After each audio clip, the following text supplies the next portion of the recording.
McElligot's Pool.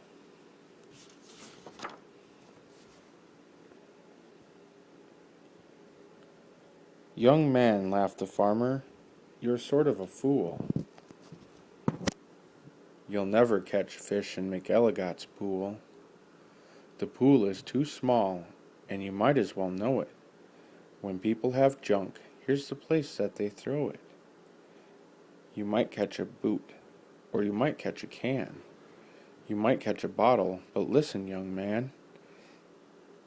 If you've sat 50 years with your worms and your wishes, you'd grow a long beard long before you'd catch fishes.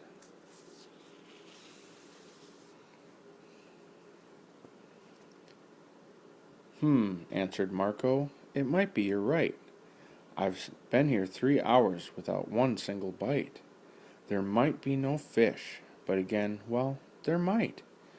'Cause you never can tell what goes on down below. This pool might be bigger than you or I know.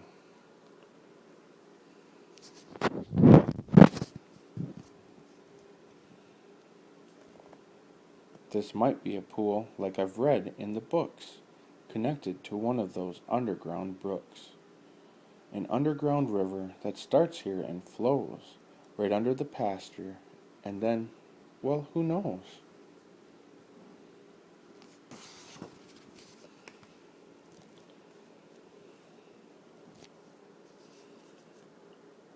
It might go along down where no one can see, right under State Highway 203, right under the wagons, right under the toes of Mrs. Umbroso, who hangs out her clothes.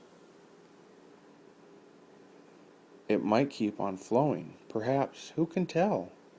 Right under the people in the Sneedens Hotel, right under the grass where they're playing croquet, then under the mountain and far, far away.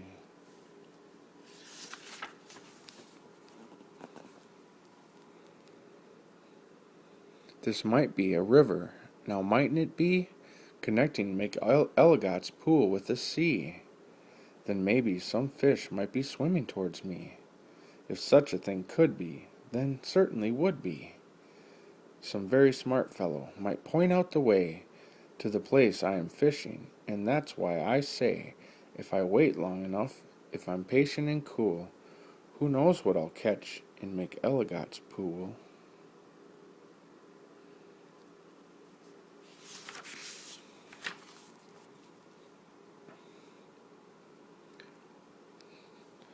I might catch a thin fish.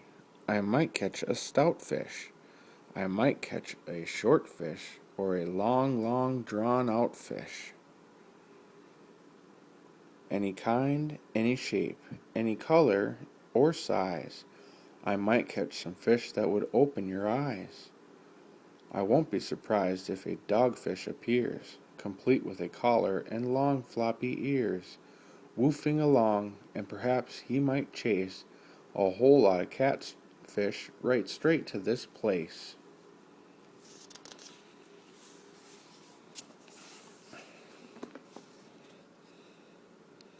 I might catch a fish with a pinwheel-like tail.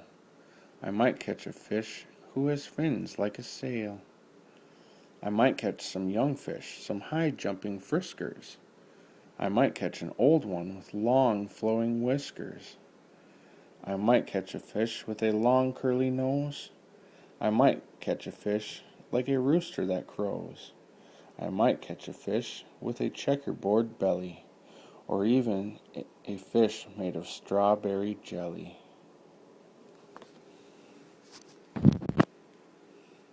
I might catch a seahorse. Now mightn't I now?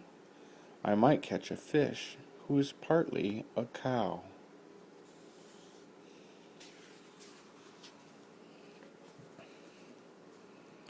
Some fish from the tropics, all sunburned and hot, might decide to swim up. Well, they might. Might they not? Racing up north for a chance to get cool. Full steam ahead for McElligot's pool. Some Eskimo fish from beyond Hudson Bay might decide to swim down, might be heading this way. It's a pretty long trip, but they might, and they may.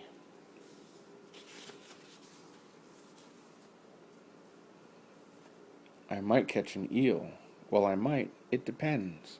A long twisting eel with a lot of strange bends, and oddly enough, with a head on both ends.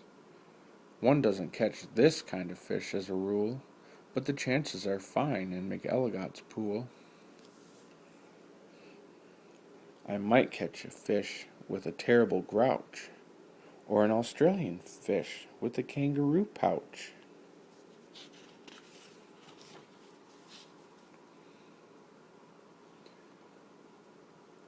Who wants to catch fish, small ones like mackerel or trout? Say, I'll catch a sawfish with such a long snout that he needs an assistant to help him about. If I wait long enough, if I'm patient and cool, who knows what I'll catch in McElligot's pool? Some rough-neck old lobster, all gristle and muscle, might grab me at my bait, then would I have a tussle. To land one so tough might take 2 or 3 hours, but the next fish might be easy. The kind that likes flowers.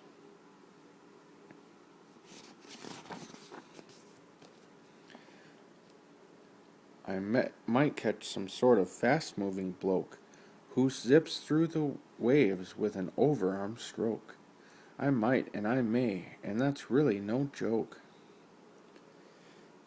A fish even faster, a fish if you please, who slides down the sides of strange islands on skis. He might ski on over and pay me a visit. That's not impossible, really now is it? Some circus fish from acrobat school might stage a big show in McElligot's pool.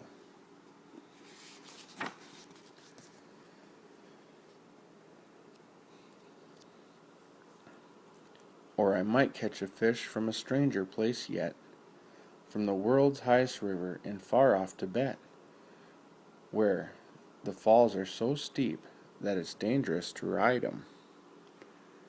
So the fish put up chutes and they float down beside 'em.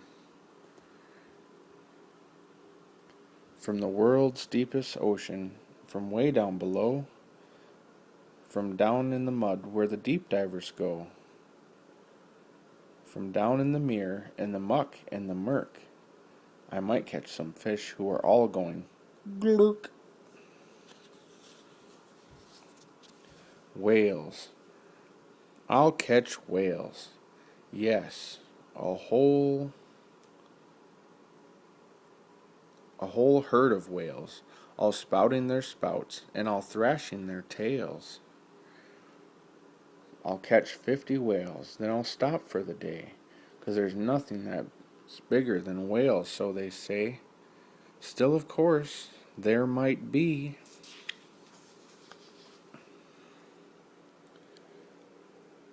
That there is something bigger, some sort of a kind of a thingamajigger. A fish that's so big, if you know what I mean, that he makes a whole whale look like a tiny sardine.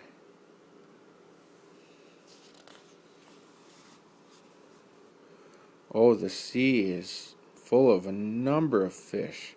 If a fellow is patient, he might get his wish.